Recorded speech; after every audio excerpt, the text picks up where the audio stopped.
Deer students, welcome to my channel Riyasa study centre. Friends, আজকে এসেছি আমি তোমাদের দর্শন অর্থাৎ ফিলোজফি সাজেশন আমি অনেক দিন দিইনি। আমি তোমাদের 12 ক্লাসের কথা বলছি। তোমরা যারা উচ্চ মাধ্যমিক পরীক্ষা দেবে 2025 সালে, তোমাদের ফিলোজফির ভিডিও আমি অনেক দিন নিয়ে আসিনি। আজকের আমি তোমাদের ভিডিও নিয়ে এসেছি, একটি ভিডিও নিয়ে এসেছি।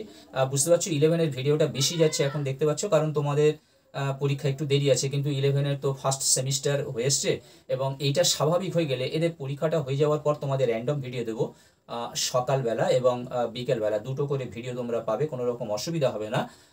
তোমাদের ফিলোজফির যে দ্বিতীয় অধ্যায় আছে, প্রথম অধ্যায় তোমাদের এলএ কিউ নেই, দ্বিতীয় অধ্যায় থেকে দুটো এলএ কিউ পড়ে, একটি প্রশ্ন পড়ে এবং তার সঙ্গে আরও একটি তোমাদের ওই ব্যাপ্য অব্যাপ্য কিংবা তোমাদের ওই গুণ পরিমাণ এগুলো নির্ণয় করতে বলা হয় ও উদাহরণের সাহায্যে, দৃষ্টান্ত সহকারে সেগুলো উদাহরণ দিয়ে বোঝাতে হয়।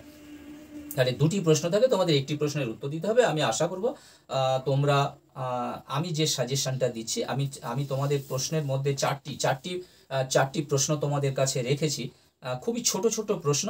আর দর্শনের এই অধ্যায়ের ব্যাপারটা কি জানো, ভালো করে বুঝে নয়, ব্যাপারটা হচ্ছে আমি যে প্রশ্নগুলো তোমাদের দিয়েছি কাটা কাটা প্রশ্ন, অর্থাৎ দেখা যাচ্ছে একটা প্রশ্নের মধ্যে সাব কোশ্চেন রয়েছে, অর্থাৎ দুটো কি তিনটে প্রশ্ন নিয়ে একটা প্রশ্ন তৈরি করা হচ্ছে। 8 নম্বর মানের প্রশ্ন দেখা যাচ্ছে যে 2-এর দাগে ওই রকম হয়তো দুটো তিনটে প্রশ্ন আছে, এইবারে 1-এর দাগের যে প্রশ্ন আছে তার মধ্যে থেকে একটা দিয়ে দিল এবং 2-এর দাগ থেকে আরও একটা 1-এর সঙ্গে যোগ করে দিল, এইরকমভাবে ওলট পালটভাবে আসতে পারে।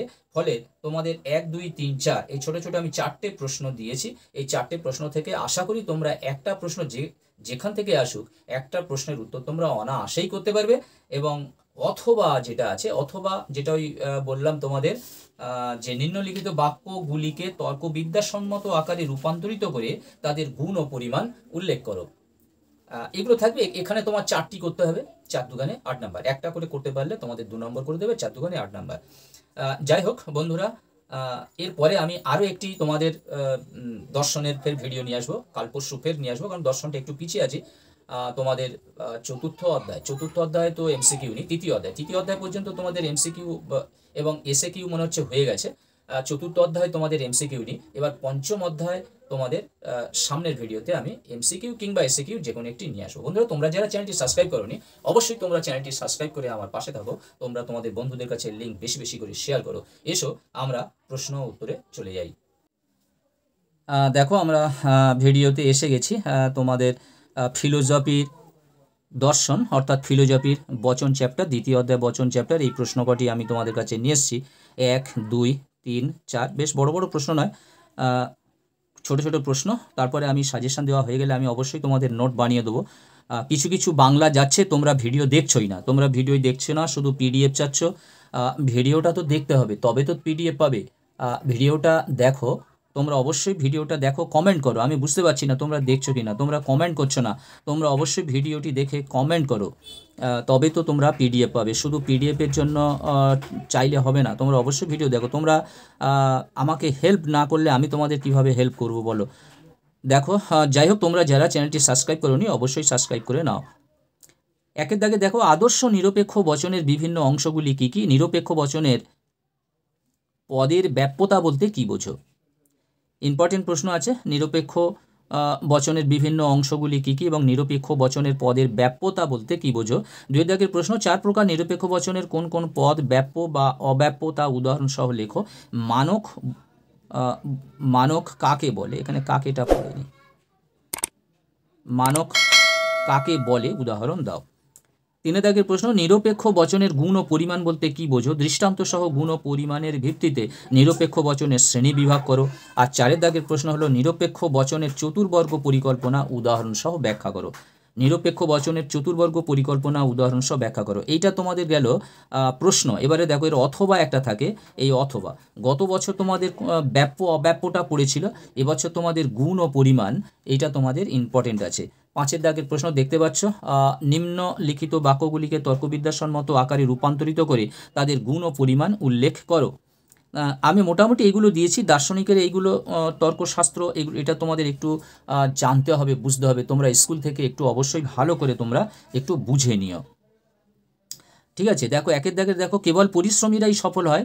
দুয়ের দাগের অসৎ ব্যক্তিরাই কদাচিৎ সুখী হয়, কদাচিৎ কাক সাদা হয়, সব গোলাপ লাল নয়, কেবলমাত্রই ছাত্ররাই সৎ, লোকে কদাচিৎ সত্য কথা বলে, সাদা হাতি আছে, রাজনীতিবিদরা কদাচিৎ সৎ হন, কেবলমাত্র দার্শনিকরাই সুখী, কোনো অসৎ মানুষ নেই, বৃত্ত কখনো ত্রিভুজ হয় না, সৎ ব্যক্তিরা সর্বদা সুখী হয় না।